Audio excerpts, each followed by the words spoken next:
Hi అండి, welcome to my channel Deepamma thoughts. మన ఇంట్లో ఉండే పాత నోట్బుక్స్ కవర్స్ ఉంటాయి కదండి, అవి తీసుకొని ఆ అట్టల్ని ఇలా డ్రా చేసి సర్కిల్ షేప్లో కట్ చేసుకోవాలండి.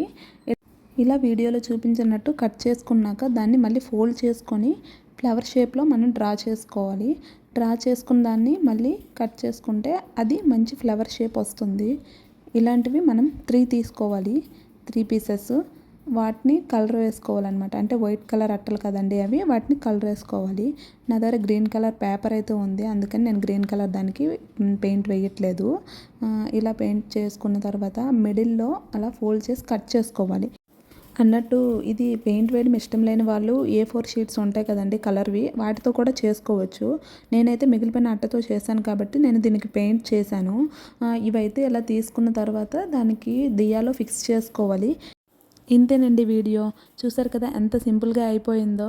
నాకైతే బాగా నచ్చింది. మీకు ఎలా అనిపించిందో కామెంట్ చేయండి. మీకు కనుక వీడియో నచ్చినట్టయితే లైక్ చేయండి.